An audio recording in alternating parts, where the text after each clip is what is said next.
Welcome to my mess. This is my latest project. This here is where my home TRS system used to live. It was a very big system, twin 18 base bins, 4 of those, twin 12-inch tops with 2-inch compression drivers, 4 of those in flight cases.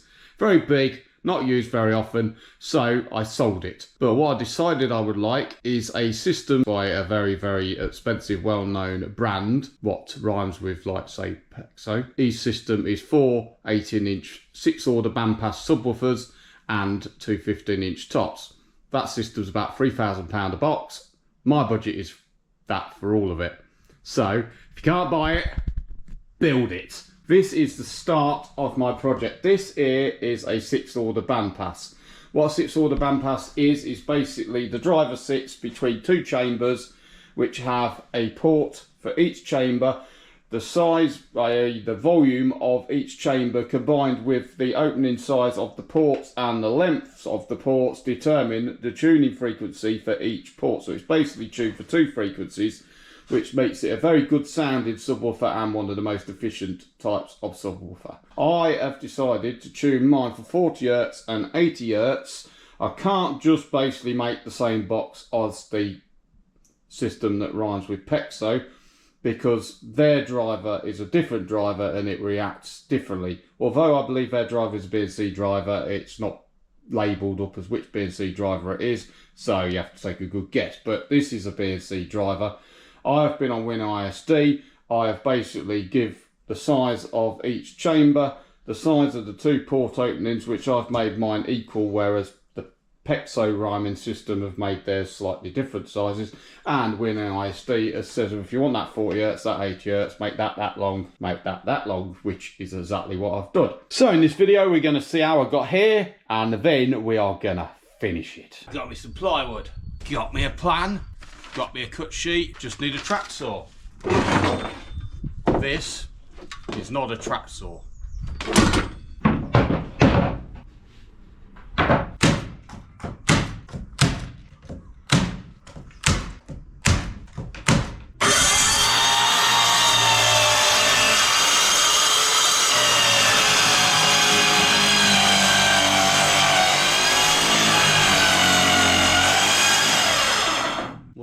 Shit clearly don't work. Decided to get the right tool for the job. I haven't tried it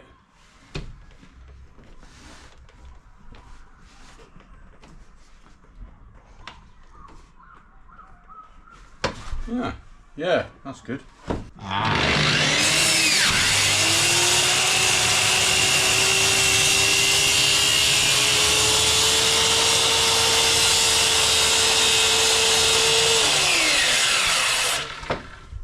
The only problem I've got with this is these clamps, if you put them on this side, it tips up. And at that end, the only place you can put it on is this side, otherwise it interferes with the saw.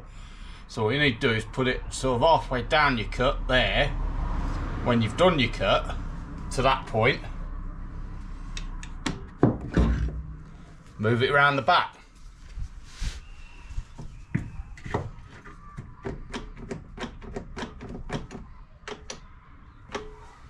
And carry on.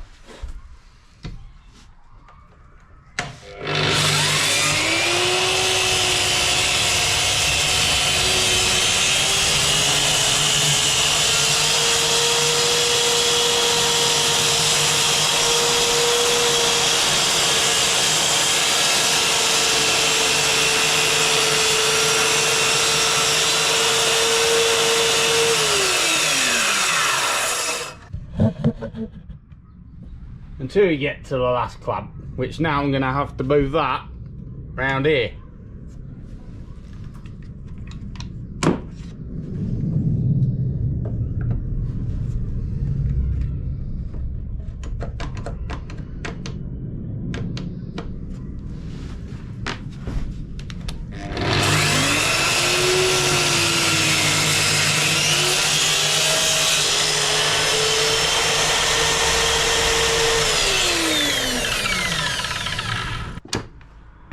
You.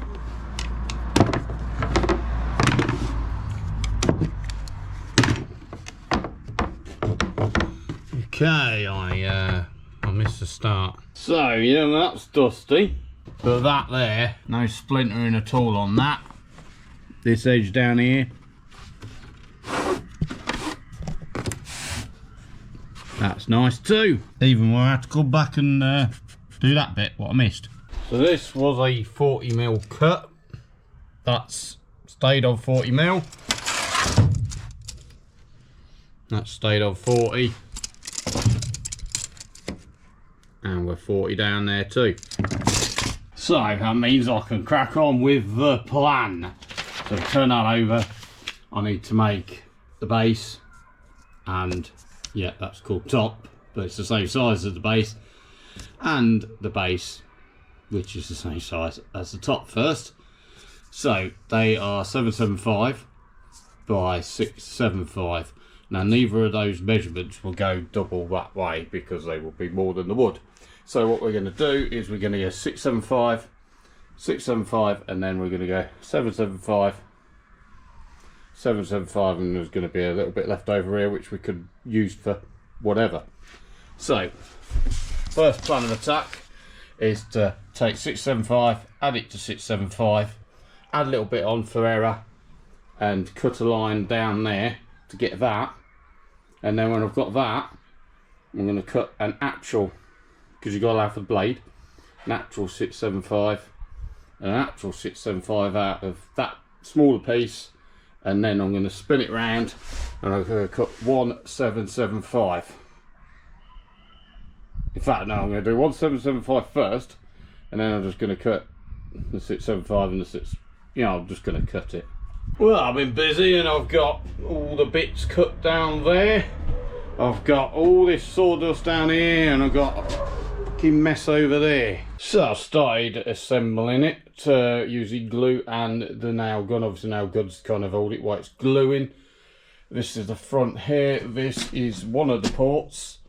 That's the port for the rear chamber. There will be a divider for the speaker there. We're not going to put that in just yet because I've got to cut a hole in it, and I ain't got the speaker to measure to cut the hole in it yet. And then this is the smaller port here, which will be on the front chamber, which will come out here. These are 100mm wide ports, and it's 42 deep there and 100 and something there, I can't remember. And these are the sides, which are going to go on there and there. So I'm going to put the sides on now. This isn't fastened to that bottom yet. I'm going to glue the sides, and I'm going to tip this up on the front, and then I'm going to mark on the back of the bottom where it's got to be fastened, and then I'm going to put all glue on the bottom and then put the base on whilst it's up on its front, and then put it back down on the base and carry on. So not glued the base on yet, but starting to take shape yet. They were really fiddly to get in. So yeah, got the part of the back on. That is the back cover goes in there. It's a little tight. I'm obviously going to need to trim that. You have to make some kind of framework there so that can bolt on at the back, so that'll be an access panel to get into the driver. This is here, but it's not here yet, but it fits because obviously I've got to drill a hole out for the driver, which I haven't got yet. I'm going to get some handles to go on here, front and back each side, and I'm going to router those out. Normally you do that before you put the panels on, but I haven't got the handles and I wanted to get the casing built, so I'll be doing that after the fact. So I've added that. Well, what I did is I chopped that old panel in half to make this here the same width as that is there. What that's done is obviously it's braced that up. Obviously the top will brace it up perfectly, but also what it's done is because I've cut down here, I've taken out a saw blade width from this panel what didn't fit. So now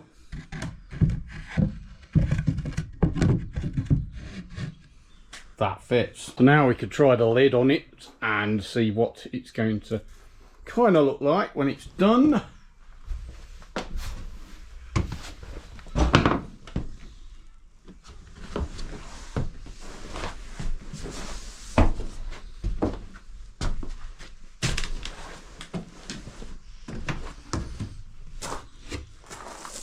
So this is where we are so far. Yeah, that's the top, and that is not attached. So the driver is going to basically, it's going to be cut out, it's going to mount pointing that way into that chamber, and then use that port there for one frequency, and then this is the larger chamber here, which we call the rear chamber because it's behind the driver, because the driver's facing that way, so that will be the front chamber. And then we've got this port here, which is also tuned to a different frequency. Now we've got these here, and these are here for no reason other than to brace it and to look pretty. I've added a brace here, I've added a brace there, and I put a brace in here, and this is not fixed in yet. Neither is that. That's going to be fixed to that. That is fixed in. That is for the rear panel. This actually will come in a bit when I put the top on, and this I will fit to that after I've put a hole in it, and because it has to come in from that side. And then after it's all put together and the top's on, I'll be able to put the top and bottom of that on, and then I'll be able to bolt on and off. Obviously the inputs will go on a panel in there, and I'm going to put some handles in here and in here, and obviously the same over that side. So what I need to do now is take this out, find the middle, which I've already done by drawing lines from each corner, and I'm going to put a hole in the centre there, and I'm going to make a circle cutout for the driver. So you may ask, how am I going to cut out a circle there? Well, the diameter of the circle for the particular driver I'm going to fit, I believe, is 44 centimetres. Don't quote me on that. I'm going to obviously look it up before I drill the hole out. And that will have a radius of 22 centimetres. So remember when you were back at school and you had those protractor things? You put a little pin in there and you open the legs up and then you drew it around there. Well, this here router, obviously that goes down there and that drills holes in stuff. So what you do is you get any kind of material you like. I had some steel because obviously it's thin enough to go between there and I didn't have to buy some longer screws. You can do it with some plywood, and you put a little extension on it, and what you do is you measure from the outer side of that bit, because that's going to be the outside cutting edge, and the inner side of the pin there, which is not a pin yet, and you drill a hole there, which is the radius. So this should be 22 if that was a 44 diameter, and then what you do is you put a pin through there into the hole what you drill in there. In this case I put a little screw through there, and then that will go on there, and that will rotate round like that, and that will be your circle. The problem with this, when you make it yourself, is when you drill this hole, it doesn't always go where you drill it, and well, here's one I made earlier, and the problem with this one is it's 4mm too small on the diameter because I was 2mm out on the radius. However, if you've got a free wheel, I've got a free wheel. So what I've done is I've gone out and I've got myself a new router from Erbra or Ibawa or whatever it is, and it is that one there. So obviously this is the router. It does come out there.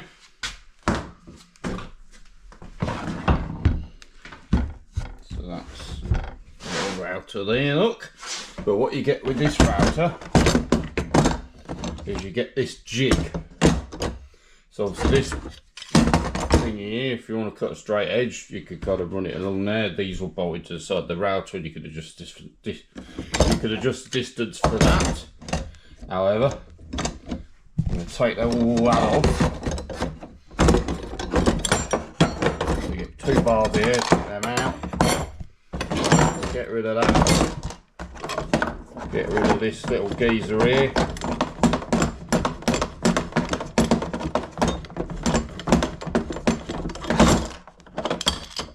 And then what you get is this, and some bars, and you get this little pin here. And this little pin will bolt into that hole there. And then this will go into the router. Now let's take that away because that's annoying. And obviously pins in there, and you can see where it's going, can't you? So I've assembled the thingamabob. I've not adjusted it just yet. I've set the cutting depth here to 18mm, and I have put the lock on so that it's locked in that plunge mode at the moment, because then what we could do is we come round this side here, and this little geezer here, push that up to there, which basically means we won't go any deeper than the 18mm. So what we've got here is the baffle cutout size. It's actually 442mm. That is the diameter. So the radius of that is going to be 22.1, because that's 442. So what we've got is the edge of the cutting blade here on the 0, because that is going to be obviously the edge of the cutting of the circle. And then the center of the pin, which we are going to put in the center of the circle here, is on 22.1. So basically that is set for the radius, which obviously when you double that will be a diameter, which will give the full circle. So I've got a practice piece of wood here. I've already marked the center of the practice piece of wood. Got a drill bit which is pretty much the same as the pin once it's inserted a little bit.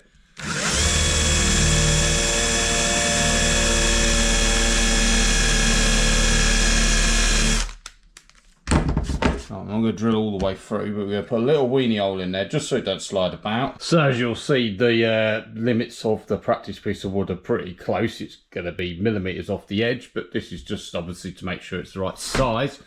What I've done is obviously I've left that in the same place, so when that plunge is fully down, it is 18mm into the ply, which is 18mm fit. Not going to do that because that's the top. What I'll do is just score a line, so I've got the general size just to check. So this here, if you turn this around, it gives you different plunge depth out of your set maximum depth. So obviously I've turned it round, so I'm going to plunge about 2 or 3mm into this just to basically draw a line, so I'll have a reference to measure to see if I've got that bit right. Just to point out, I haven't used this yet, so I don't even know if it works. Well, that's a good sign.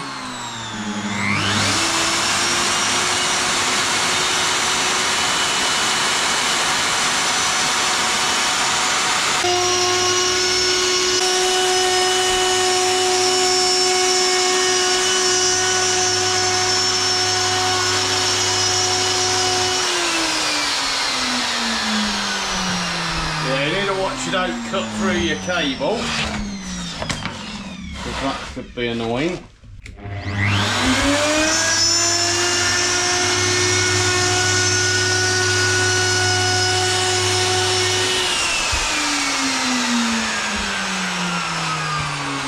So a couple of things to note. The first thing is that's joined up nicely there, which means I didn't move. Secondly, I wasn't lying when I said that the limitations of the practice piece of wood were very close. But anyway, let's see how we did. So this is the driver. This is a BNC. I forgot what it is. So this is the driver. This is a BNC TBW 18-inch 100/80 driver, and it's got to fit in that hole there, and we can't measure it that way around. However, what you do get is that. So I'm going to cut that out, and then we're going to see if it fits on that. So that's clearly not right. So if we measure across here, that's well, 41 the bit, which is not right either. This here, if I take it across there directly, that there is 44.2, which is basically what I wanted. However, if we come to the speaker and we go from there over to there, that is 42 and just under 42 and a half. So it turns out what I've done is I've used the bolt circle diameter of 44.2 instead of the baffle cutout of 42.2, because I wasn't paying attention, because I meant to do the baffle cutout, but I read that figure instead. However, still, the template that they give you That's still wrong. So obviously the radius needs to be 21.1 to give a diameter of 42.2 instead, which is why that was bigger than the piece of wood and I wasn't expecting it to be.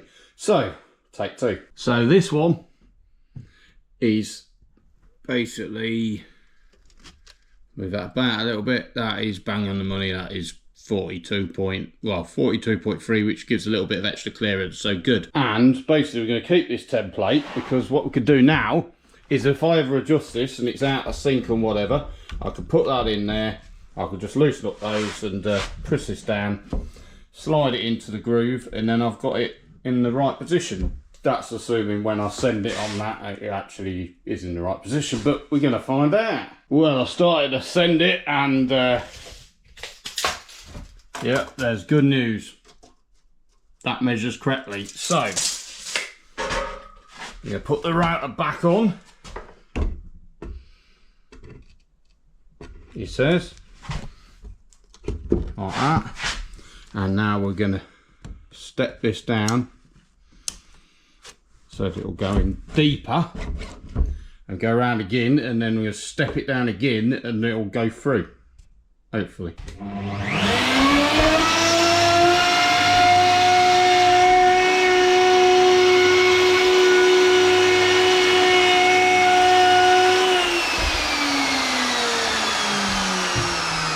So we've been around again, we've gone deeper, so let's go full send. That's not full send. That's full send.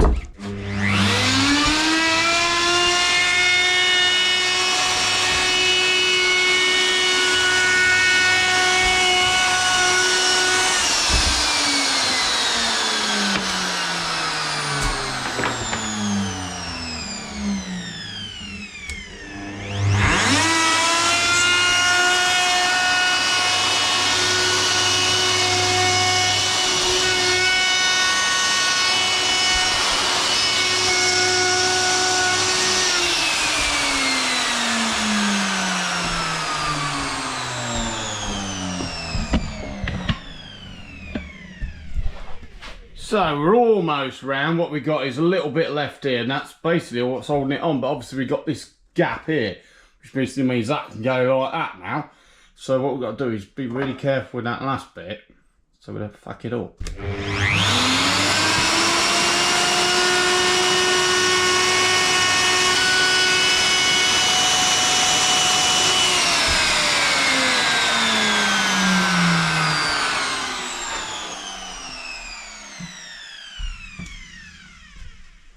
So in theory,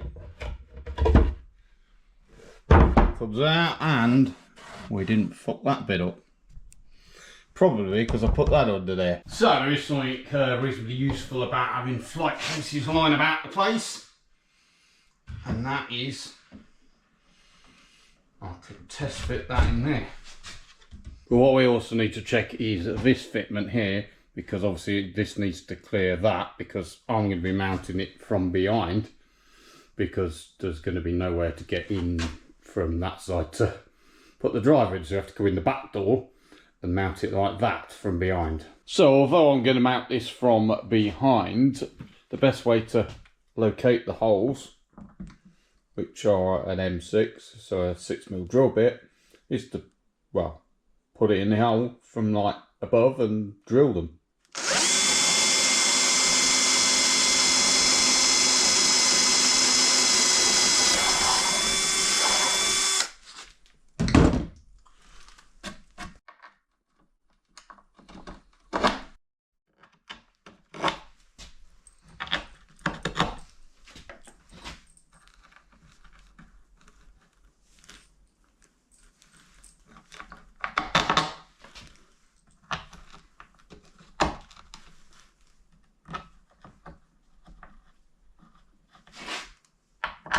So what we're going to use on the back here is these T-nuts here, and they need an 8mm hole.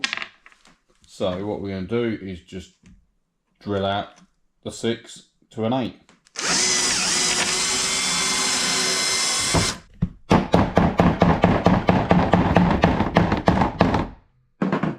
on a less bouncy surface, that'll probably work. So all the T-nuts are located, not in. And the way to get them in is I've put a bolt through each one of them with a big washer on it. And I'm going to come along with the screwdriver.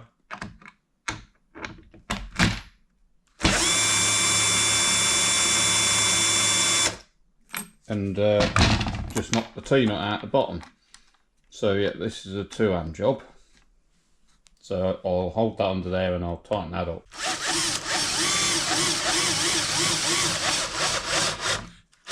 So what this will do is it'll pull the T-nut in tight and right. And I'll just go around and do all of them. So all the T-nuts are all pulled through. So we're just doing something what's called sensible. It's called a test fit. We're just going to put all the bolts in and make sure that they all line up before I go and put this baffle in the actual enclosure. So basically I've done 2 opposites. I'm going to do 2 more opposites. I'm just going to go around opposites and then tighten them all up.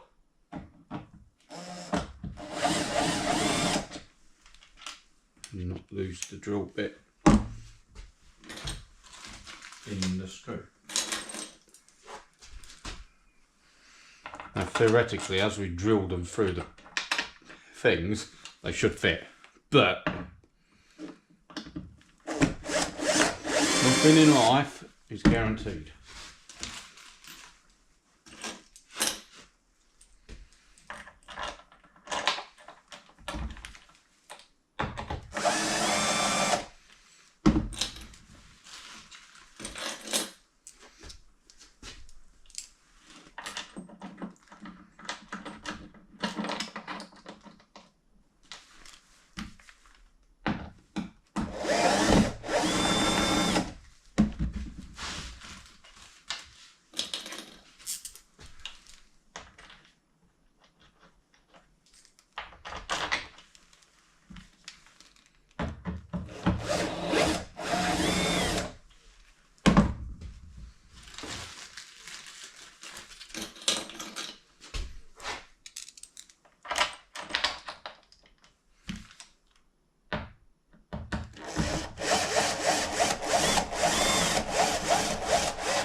So, well, they're in. Obviously, we're not talking them up 100%, but there's enough to check it. So I've flipped it over, and as you can see, it's clearing all the way around here, which is good. Yep, we're going to have to clean off all that sawdust. And yep, they're in nice and tight. So, job done. So what I need to do here is take 20mm, not off my flight case, so make sure that I'm not doing that. 20mm off the edge of this. Here, I want to paste here a 20mm strip. That's 48 centimetres that way. You'll see what it's for shortly.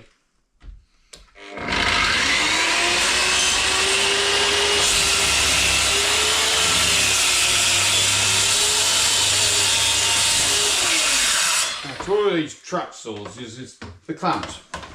You can't clamp this end while the saw's in the way, but you've got to clamp that end, otherwise it's just going to poke itself up. So what you need to do is, now you've cut this bit.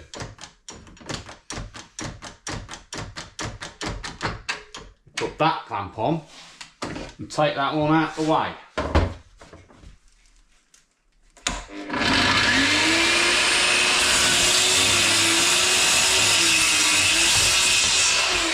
And finish the job.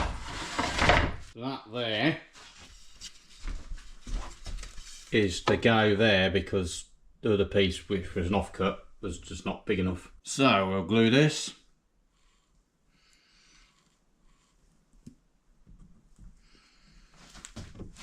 With the glue what's already been opened, so it's not coming out so well now.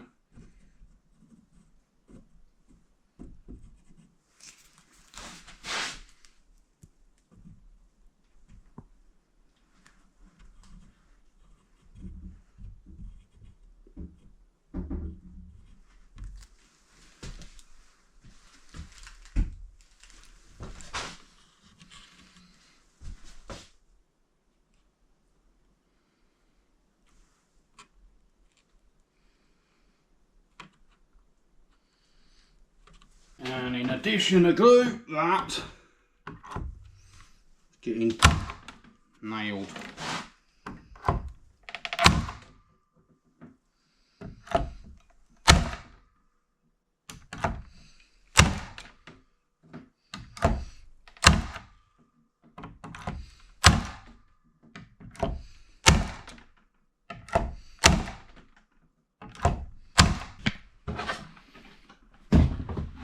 And we didn't have any misses. So what I've done now is I've glued there, that's basically that end.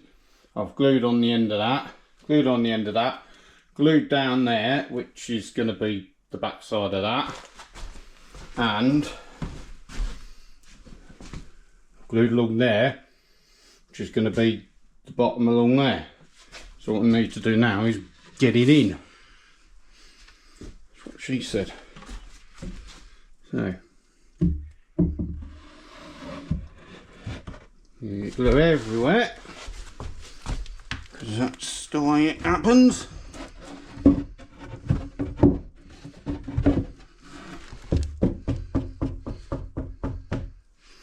Line that up with that, and up with that, line up with that. That's reasonably lined up with that, and that doesn't seem to have moved, which is good. Where we can see it at the moment, stick a tack in here. Maybe stick 2 tacks in here. Why not? Gonna have to hammer those in a minute. And we're definitely down on the floor. That's good. Yep, that's a piece of wood. That wire's not long enough. And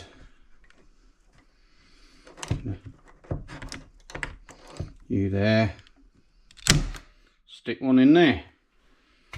Then I'm just going to go down all down this one, then I'm going to measure up for where that is and put a line there, same over there, same at the front, let it dry for a bit, flip it over, do the bottom. So I've flipped it on its back side and I've drawn a channel down here roughly where I can nail it. I hope I've got it right, and we're going to put some nails in here. I hope they don't pop up inside. Well, I'll see to go to plan. So next I've got some of these handles from Penn Elcom or wherever they're called.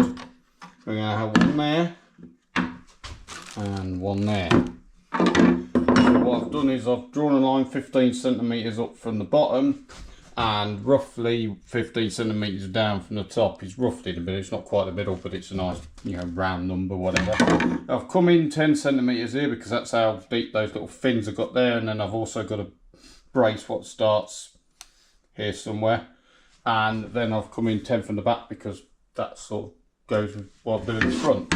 So what I'm going to do is line that up with this grid I've drawn 15 and 10, and then draw around it. So this is going to be another job for the router, because this here has got that thickness and obviously it's got that sort of edging.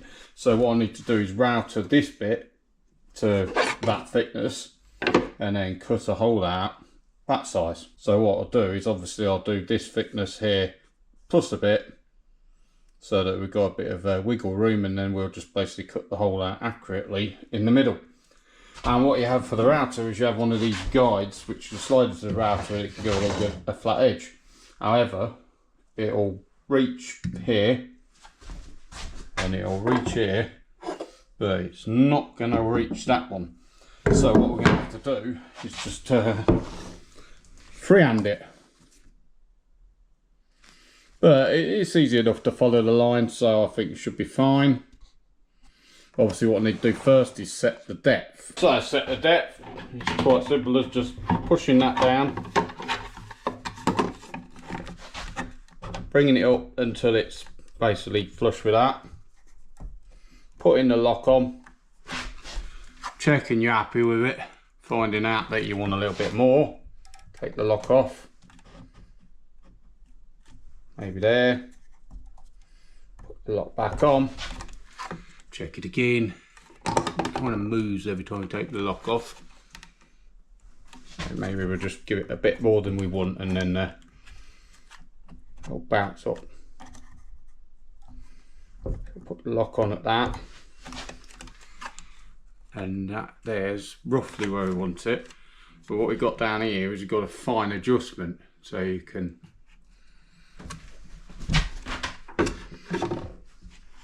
try and turn that. Yeah, right, we won't use that. But yeah, that there, that won't go for the hole. But that's about where I want it. So what I need to do is lock it in.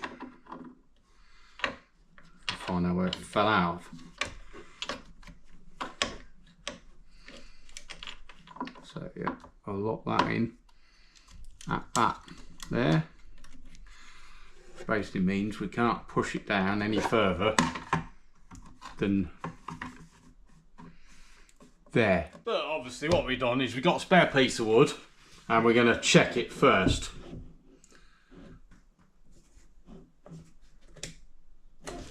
But before we do that, we're going to plug it in.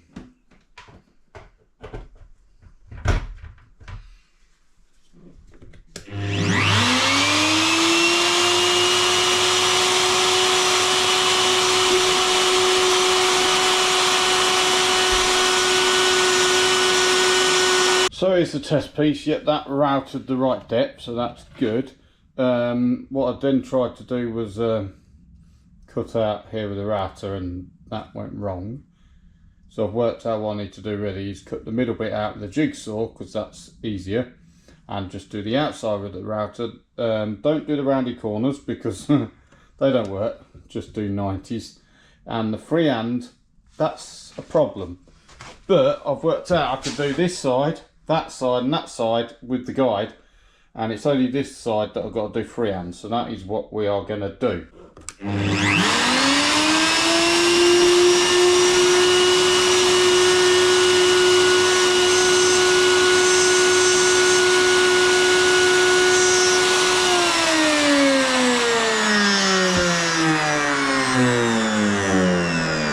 Now we're plunged in, we are going to lock in the height.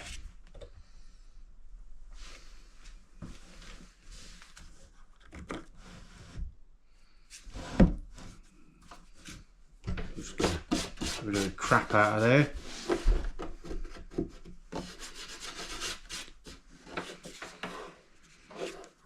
And not put the cable in there.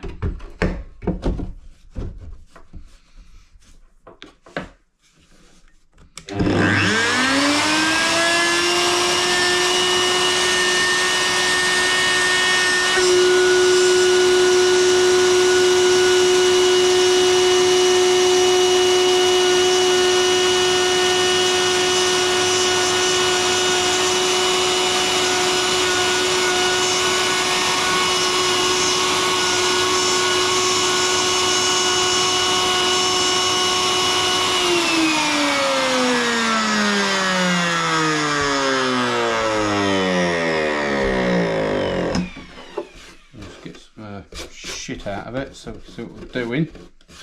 Ish.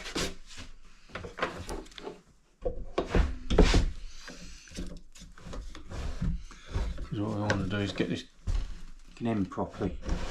Can't see.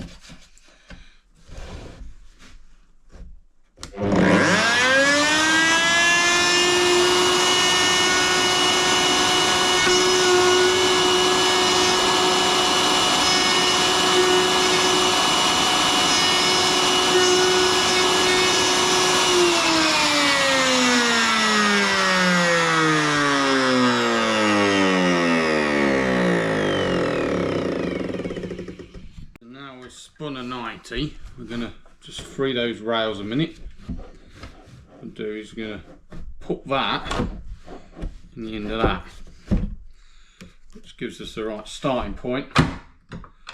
Then lock that in nice and tight. Come out. I'm just going to spin his so he's on the widest part of the blade. Check it's on the line, which it is.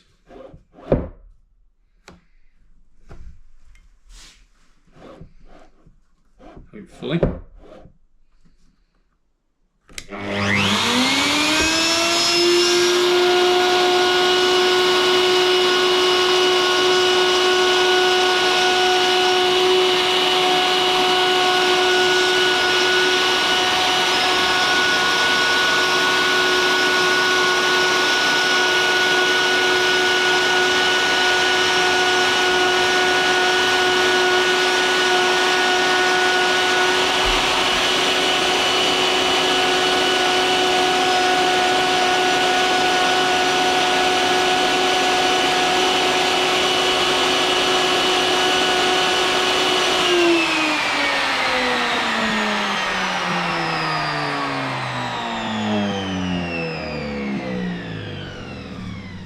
Well, I did these 3 edges with the guide, and I did that one freehand very slowly.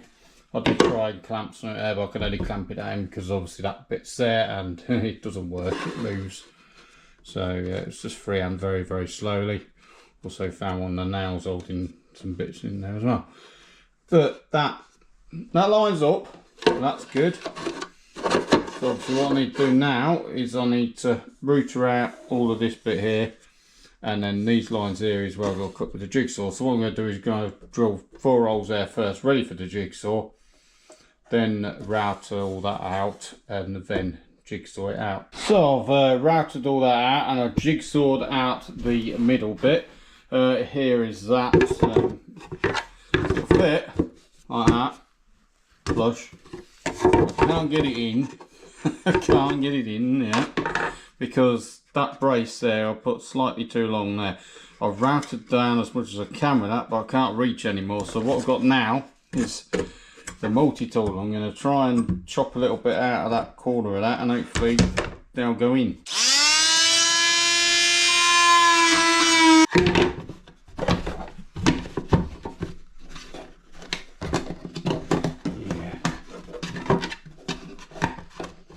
Right, so what it is needs to be slightly wider down there. That's where we originally cut, so I'm going to come up now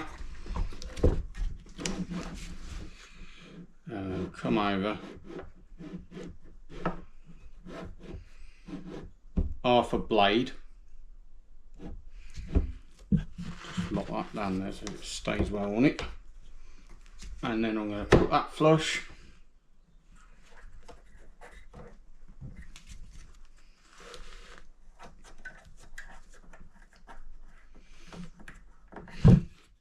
I'm just going to follow that, check it's going to go to plan.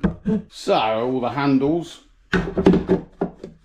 cut out both sides now, put in nice and tight. Got to get some hardware for that because it turns out you can't get that kind of thing from Screwfix. But what we're doing now is we are test fitting the driver, because once the lid's glued and nailed or whatever, it's got to come in and out that way. It's just going to be really awkward to get to those ones at the back anyway. But I'm just going to test fit it, make sure it fits. It does, yeah, it clears here, and obviously it'll clear down the bottom because it's the same distance, so that's good. And all the bolts line up, so I'm going to take those handles out, otherwise I'll fall out. And I'm going to flip this the way it's supposed to be and have a look what it looks like. Looking good so far. Just got to sort out the back panel, fit in there, which we'll do when I've got the lid on, because obviously it's got to line up with the lid and everything.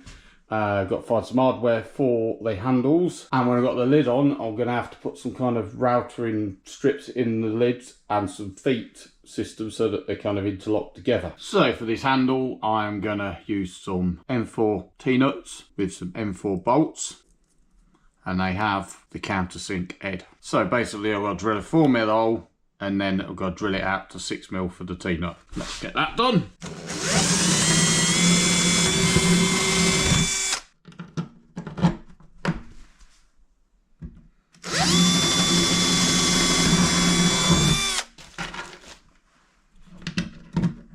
So they're all out, drilled to 4mm. Got to go in now and take them out to 6.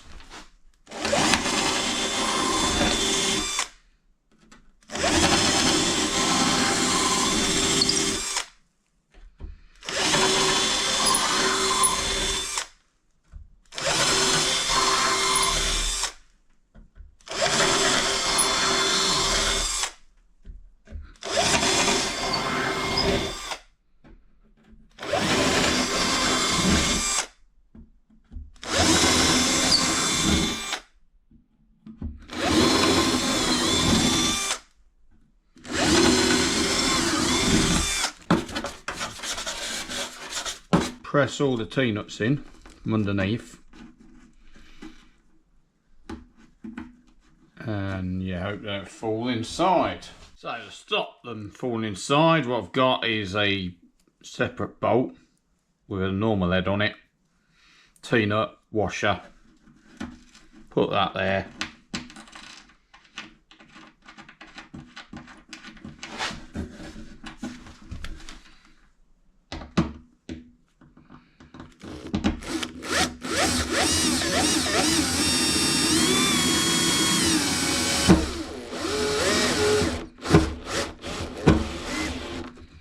And we're just going to pull the T-nut in so it doesn't fall out.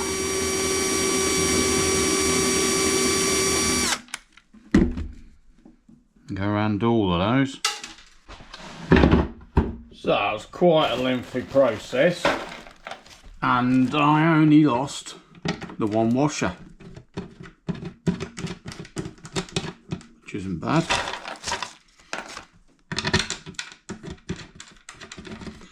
So I'm just going to sit all 10 of these in.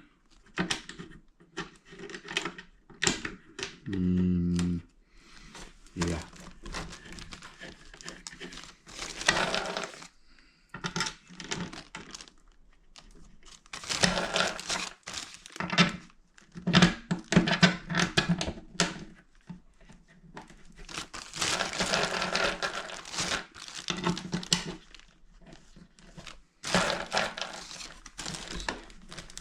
Move that about a bit.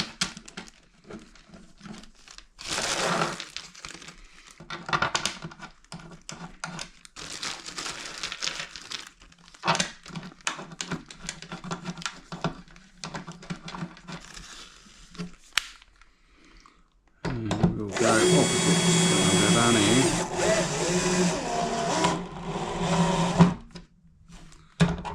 And down here. Yeah, I missed that. And that. Right, well, that's got to come out again.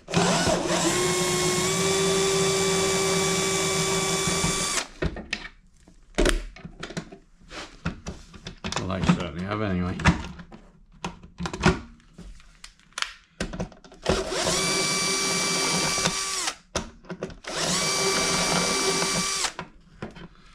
Find out what we've done down here. Probably knock the T-nuts through.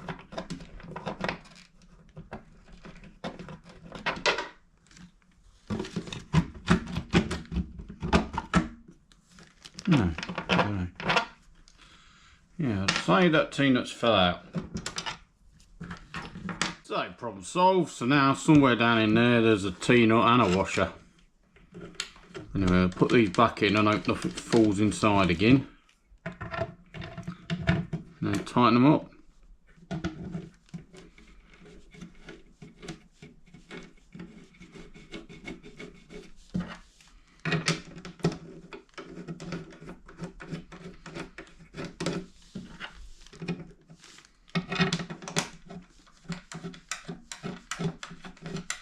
I think maybe I just didn't tighten those ones down as much as others. No, don't worry, that's just bolts falling off the edge. Out of the bag.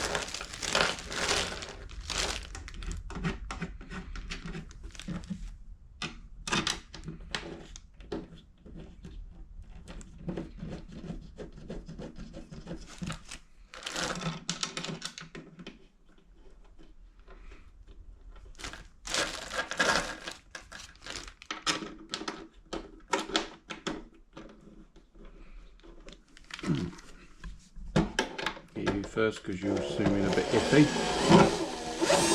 Yeah. Oh, it's on the T-nut, which is good. Just pushed it free, which is not good. Yeah,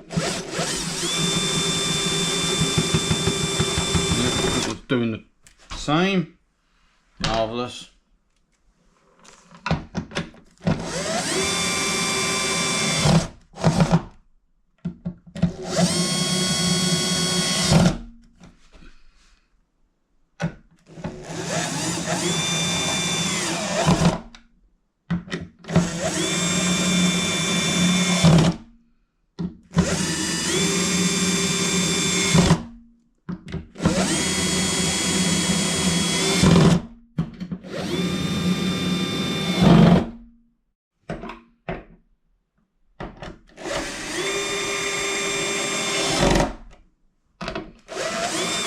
So that's spinning around on the end, and that one's, don't know where that one is. So basically that nut there is it decided to cross thread in the T-nut, and then the T-nut just turning around with a bolt. So I had to go in with them from there, right through there, fiddle about, and eventually it's come out. And then I've put a new bolt in because that one was knackered. So I'm doing this side is because I can get in from underneath and above. I'm just gonna put these in and tighten them up loosely, and then I'm gonna come along and just torque them straight up.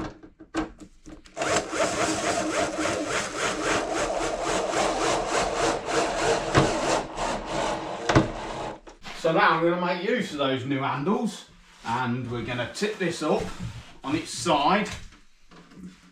They're being heavy. Like so. And we're going to take him out again, because we're going to glue the top on and we don't want to get glue on that.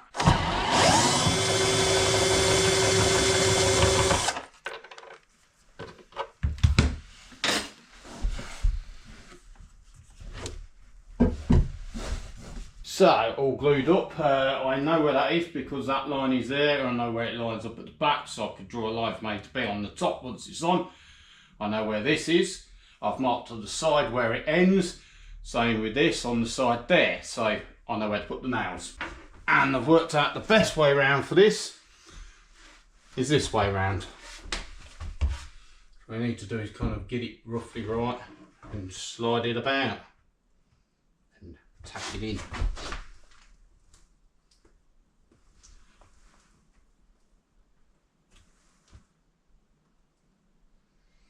we get the front right here. I know that corner sticks out, but I can push that in. So what we're going to do is going to tack these three corners and then move that one in and tack it. So yeah, that sits flush with that back corner there. So we know that's right, and we know that's right.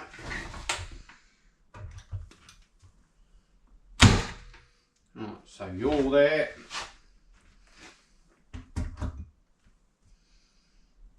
you're there.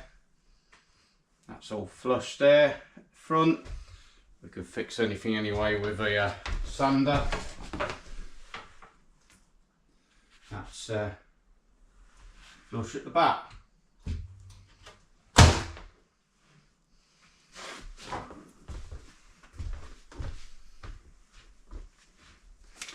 What I'm going to do is just put a couple more in each one just to get a bit extra strength while we try and twist it around a bit.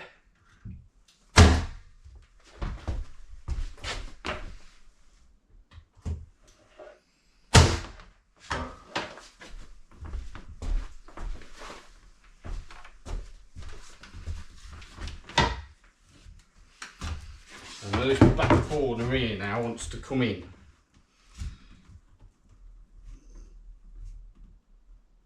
Put that in.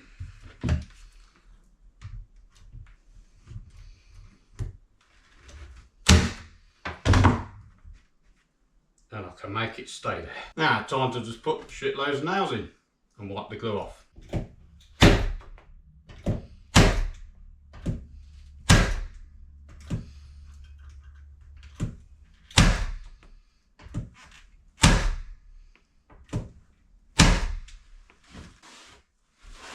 So I know from this point here, there is the baffle, which is 18mm fit, like same as that, goes in there, 18mm, goes all the way to a point that I've marked on the front, not the point I drew the first line, the point that I drew the second line. So I've drawn a line from there to there, and then I'm just going to take a piece of 18mm,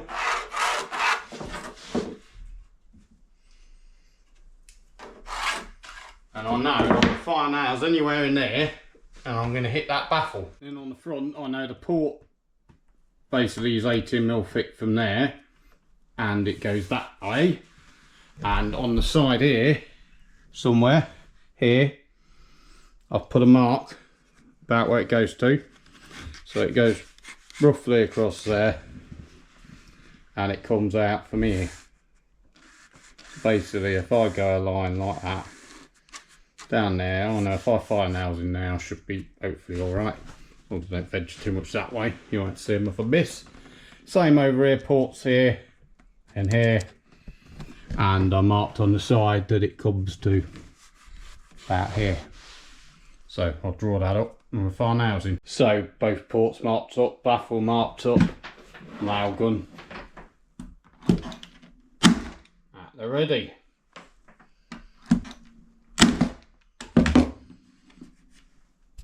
So, gotta let the glue dry. Obviously, this here, these the back panel, which basically goes in here. You're gonna have a cutout here and we're gonna have a cutout here. I'm gonna put in the connections, and obviously they will wire to the speaker, which will be about there. Got these 2 strips here to bolt it to, but what I need to do now is make a strip for the top and the bottom. Now we know the size of this opening, because obviously I have to pull one of these corners in, which I think was that one. So, yep, that'll be next. Making a little strip for there and a little strip for there. So, because this driver mounts from behind on the baffle, and it is basically supporting its own weight on all these bolts, which means these bolts are under stress, kind of in a pulling downwards direction, whereas the driver would normally sit with the basket inside the opening, which basically the basket would take away some of that tension. So what I've done is I've cut out an outer diameter here. So basically, driver goes there, this will go here, and it will surround the driver. So what we're going to do is we're going to put the driver in, put this over it, mark a line here, so I know how far in it goes. Take the driver out, glue and nail that in. They are all in. I've done them up and tight. I don't think it's going to be necessary just to glue that. I think I'm just going to tack that as it is now, because I know it fits. Got a couple of tacks here. Take the driver out and then tack it in all the way around, because I could also get it from top and bottom as well. So it's not going anywhere. And obviously when I make the next 3, I will glue that on there before I put it in the box.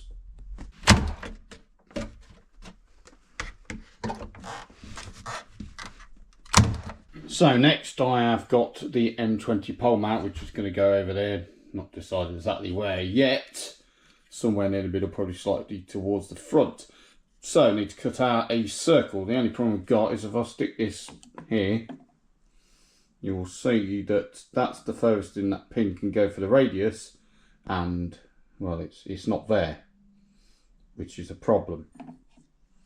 But what I've got on here is 2 M6 threads.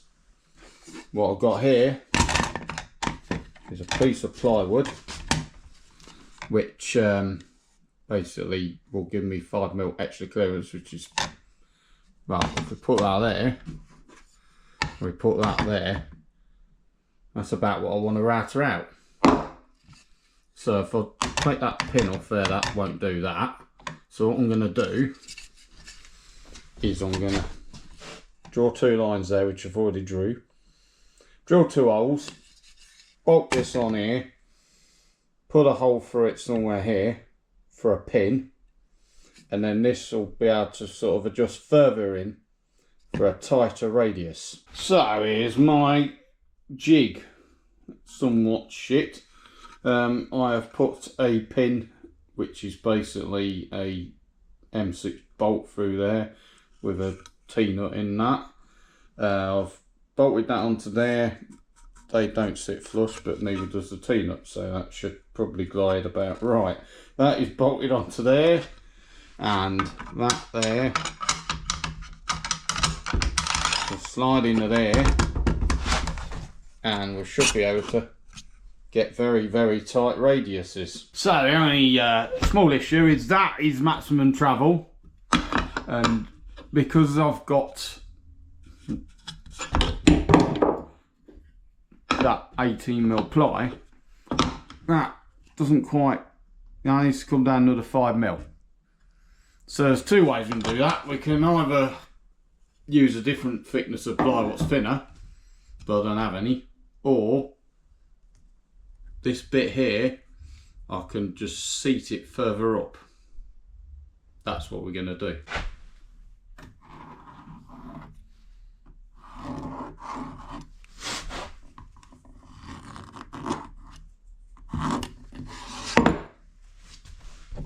So I've drawn the circle by drawing round it, found the middle. How did you find the middle? Well, it's got 4 bolt holes on it. So if I mark the 4 bolt holes and just join them up, that should be the middle. Then because this here is a M6 bolt, we've got a 6mm drill bit. Go drill a hole in the middle of here, stick that through, and then line up the bit and see what happens. So pins in. I've moved that over so that lines up. I'm not going to lie, that's very wobbly. So what I think I'm going to do is just set it at the depth I want it in, put it on there, and then sort of drill it in, and then go round on the bit and see what happens. Well, I'm not going to lie, that went better than I thought it would. So what you obviously need to do is then just set the router depth without the jig onto that depth, router out everything else you've got to take out, and then take out that bit in the middle. So that's where that's going to go. I've already laid it out there, so it is time to line that up with a hole we drilled.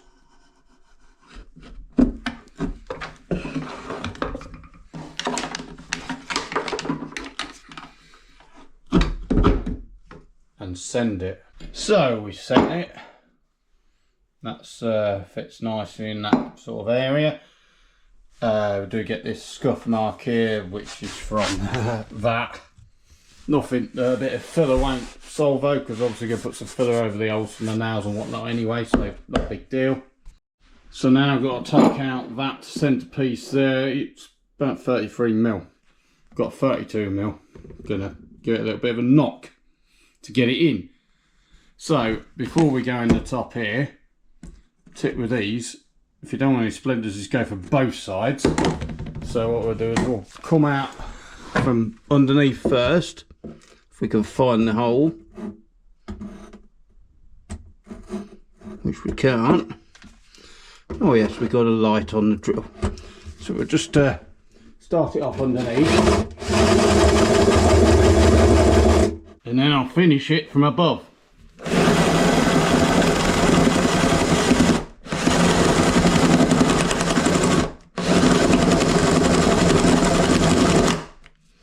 Maybe said this won't be messy.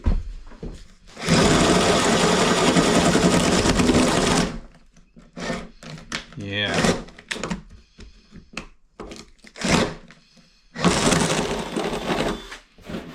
There she is. And we have no splinters underneath. Could have looked cool and just dropped that straight in, but it wouldn't have worked because I've got these on. So I'll take these off.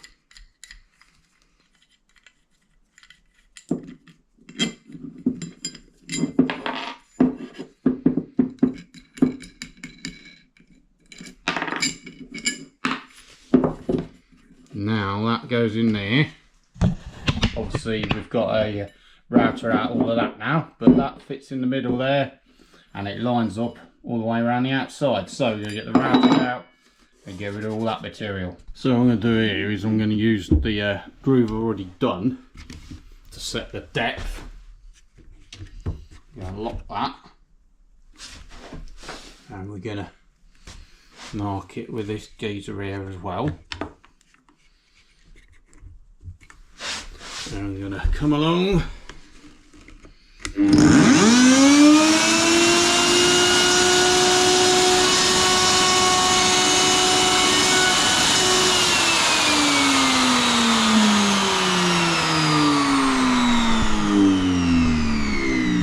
But spend a very long time getting rid of all that.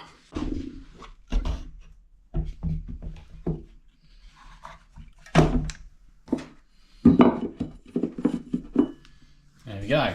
So there's a reason why people use CNC machines, because it takes fucking ages.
So yeah, we drilled these with an M6. Now we're going to drill them out with an M8 so that I can put those in.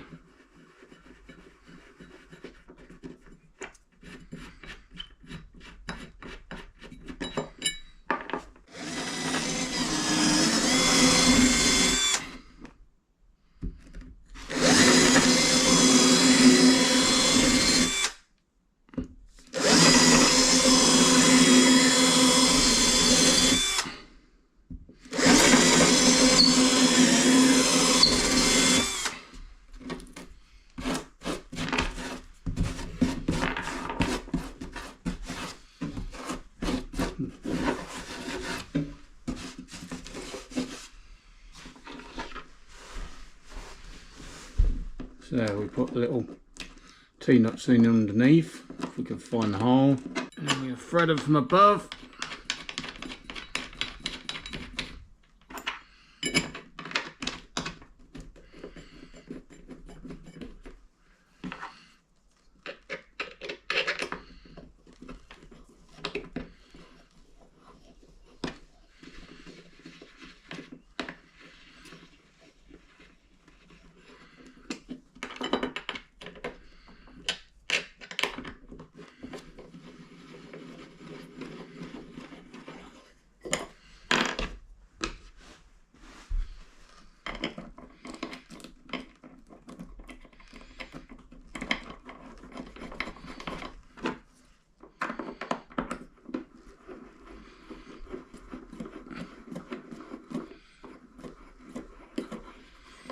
And find the one we dropped.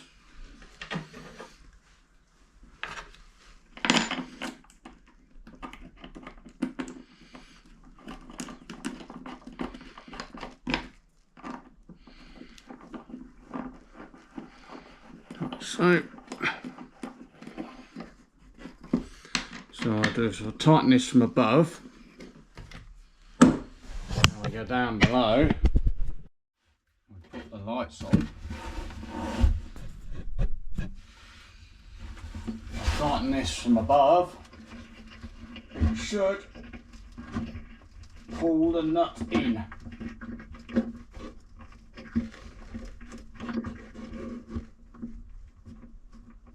Like so. So they're all in now.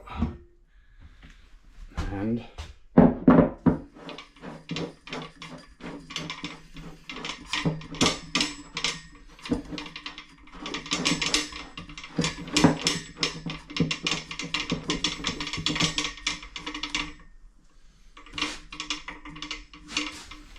we have an M20 pole. So in order to stack these subs together, what I'm going to do is put some grooves in the top and then some feet on the bottom, and the feet will sit in the grooves. So I've come 30mm that way, 30mm that way, and then I'm going to cut this out here. Well, I say cut, I'm going to router it out 5mm deep, and that there is about the width of my ruler, because they just seem like a good amount. So we're going to have one down this side, then one down the front, and then underneath obviously we're going to have a strip, what's that size, on the bottom, front and back, and they'll basically be a feet and cup system for stacking them. So I started that end, I had the guide on the other side, but come down here, spun it on the 90, put the guard on there, went up to that corner, and then obviously I've gone down there, just going to go across there. Once I've done that, take the guard off, and I'm just going to freehand all the crap out in the middle, which is going to take a very long time.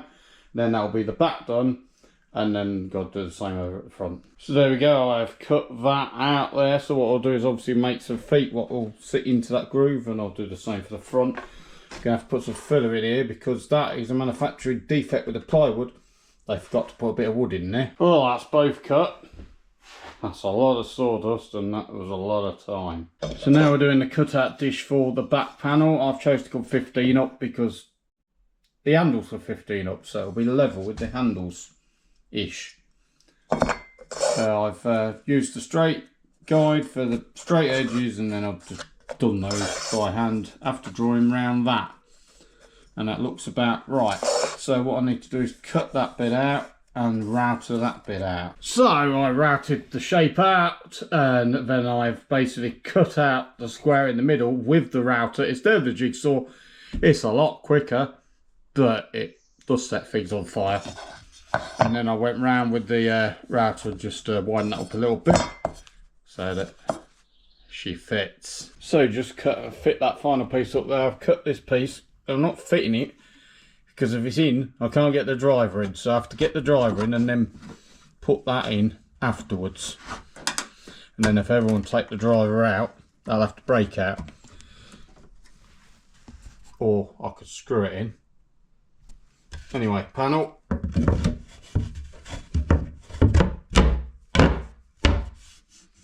Fits. I'm gonna drill some holes and get some fixing so that I can put some T-nuts on the back of it, and I've got to get some speakers for that. Ow! So for this rear panel, what I'm going to be doing is I'm going to be installing some M6 threaded T-nuts.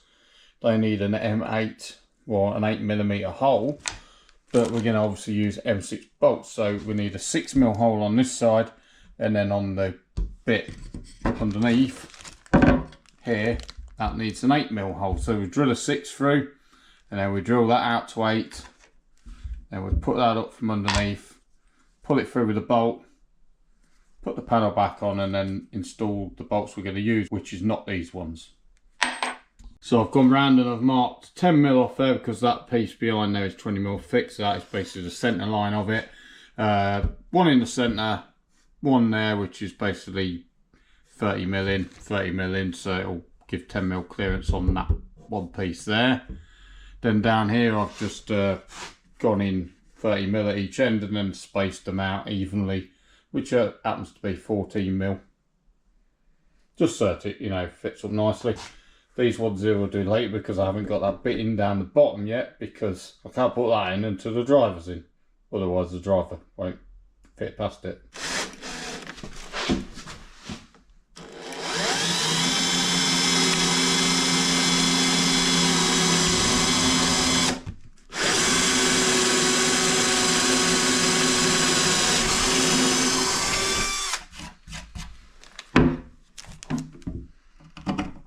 So that's my 6mm hole drilled, and that's well, it's not quite central on that, but it's through that.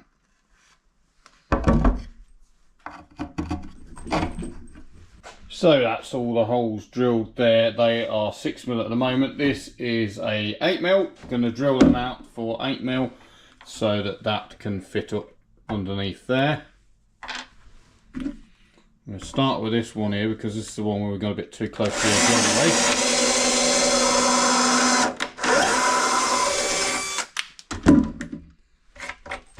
I think I've just about got away with that. So what I'm doing here is I'm using, well, putting in to install this T-nut. What I'm doing here is I'm using this washer. What's slightly too big for this, because if I use one that's the right size it won't go flush there. And we're just going to use this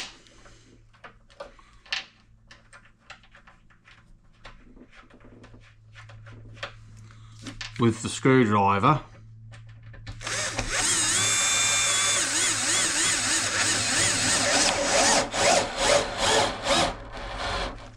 just to seat the T-nut.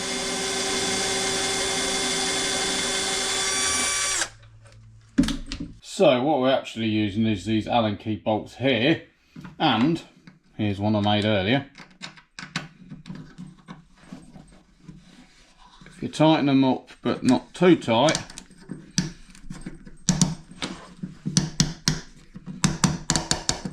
they'll actually countersink themselves. There we go, all in, all flush. So a little clean out in there. Did not find the missing washer, and well, I've gone round and I've bolted and nut washered and whatnot that instead of the tapper screws. I've probably put some T-nuts on there, but I didn't order enough. So now that can go back in. Yep. So I got a few edges where they're not quite 100% flush, like this one. So, gonna buzz them off.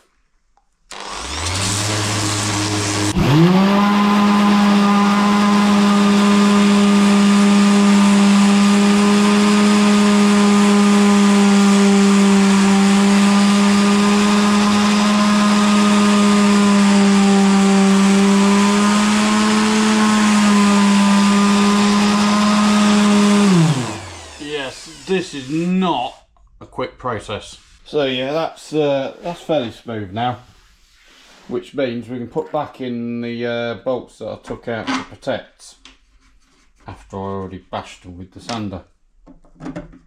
So I sanded the back. I've just sanded both sides down here.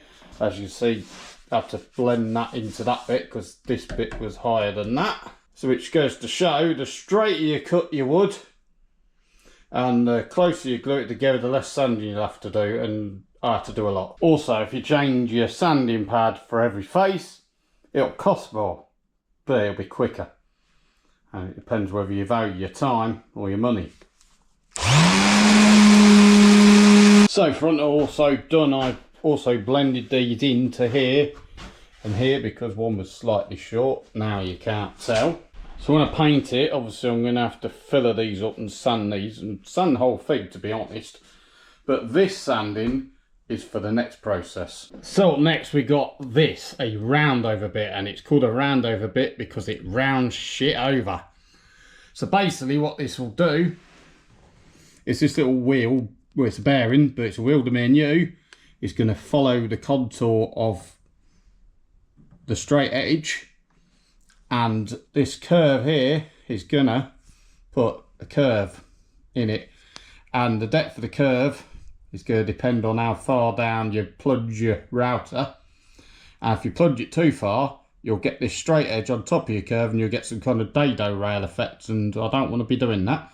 So what I'm going to do is I'm going to stick it in there and I'm going to test it out on some scrap, and then we're going to router around over edge on there and down on the bottom, and maybe on the corners, not sure yet. So where I've decided to set it is so that the bearing is on the ply, because this is 18mm, same as down there. But these blades here, which is the bit what will do the straight edge, which we don't want, they are below that, and this curve will just put a nice little curve on the edge of that, and this here is sitting flush with the top of that. So we've just overhanged the scrap off the edge and put the router here.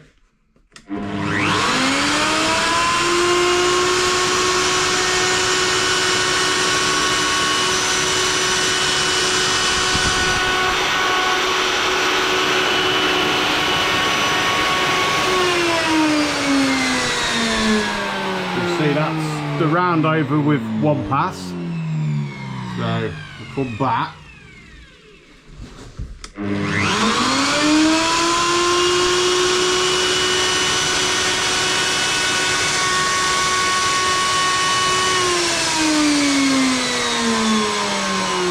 the second pass. You see the bearing is right on the wood, so it can't cut, you just can't go anymore. So you can't fuck it up really. Obviously what I want to do now is just spin that round and see what that does when the two corners meet. Like so. I'm gonna come in here with this. Place.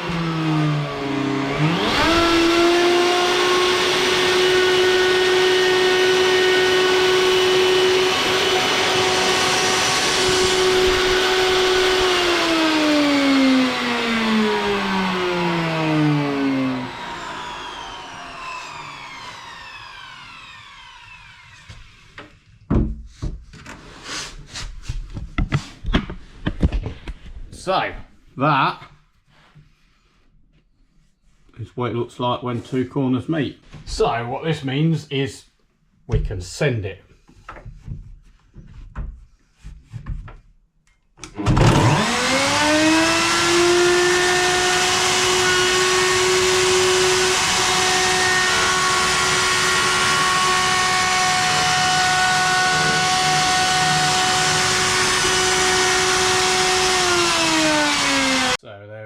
That is the rounded over corner there. Gone off, well, nearly halfway down there and just round this corner. Obviously going to go out and finish all of it. So I went ahead and I round over all the bottom as well. Decided not to do this because it might be a bit of a weird transition into these two corners and it might mess up that. So it's best just do the top and the bottom for now. I think can't do that edge because the bit will bump on that and it will mess that up. So not going to do that either. So now we're refitting the driver. I'd like to say it's for the last time, but it's not, because it's going to have to come out again when I paint it. But this is so I can wire it up and, well, make sure it works. And see what it sounds like. Right, now what I'm going to do is get in there. Yeah. Find out where the holes are.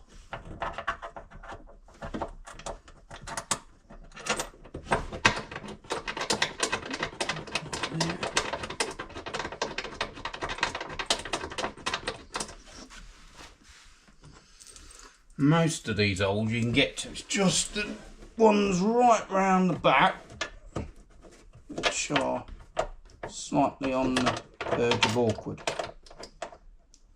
Yeah.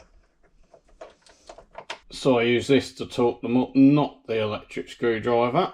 So riveting these little speak-on connectors on, put the rivet through. Got a little metal washer what's going to go on this side here, because this is plastic, obviously, and plastic metal, not a good idea.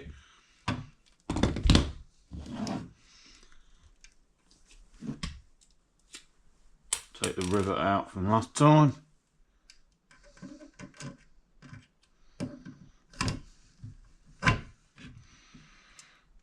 Try and get that in there and lose it all.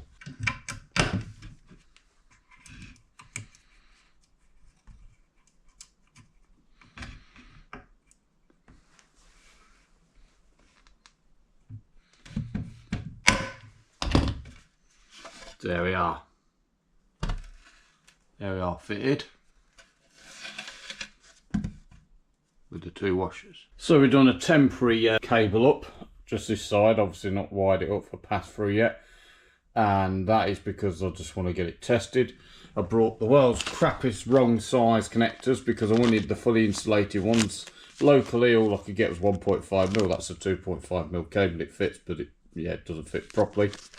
I've got to do a 20-mile round trip to go and get the right ones or order them off the interweb. So for now, that's what we've got. So we are set up ready for testing. I've got the one sub because I haven't made any more yet. And I'm going to run it with the Ohm BRT12 top. So what we're going to do is we're going to set it up with the DBX drive rack, which is running into the Ohm TK100 amp, which is basically the MC2 E100. At 8 ohms, what that is, this will deliver 1400 watts. So we're going to give the full 1400 watts to that, and to balance it out, we're going to give that half of 1400 watts, so we're going to give that 700 watts. Going to be running it from Virtual DJ, running into the Allen & Heath SQ5 desk with a Gigaport ESI sound card. And on here, I've created a new profile for it on the drive rack.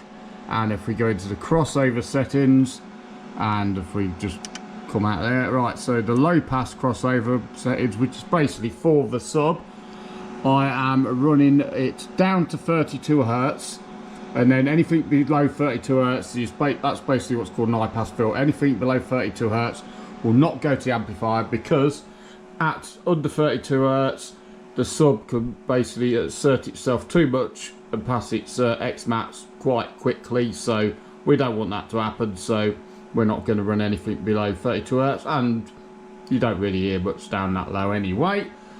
And we are running 90 Hertz crossover. So basically that's the maximum what will go up.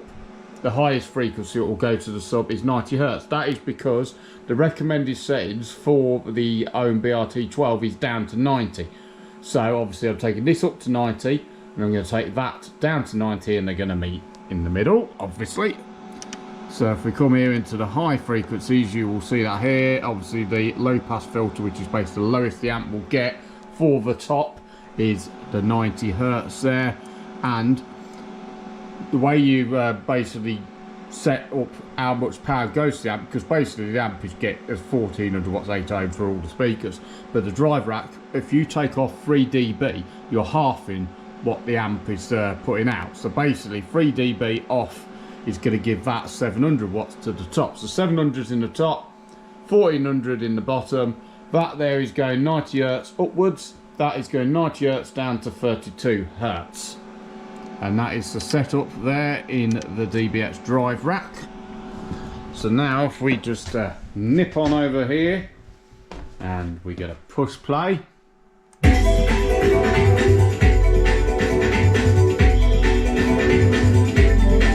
So we're only running -20 on here at the moment.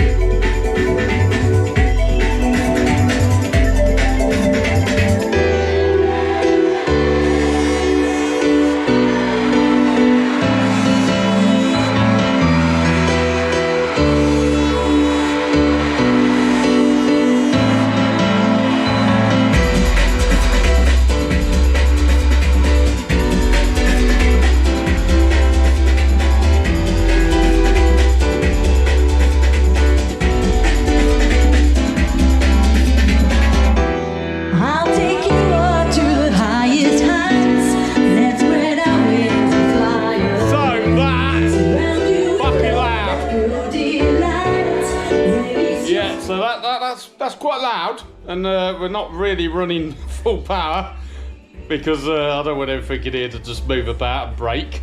So yeah, I'm rather pleased with the way that's gone. Well, that's going to conclude this video on building my 6-order bandpass subwoofer.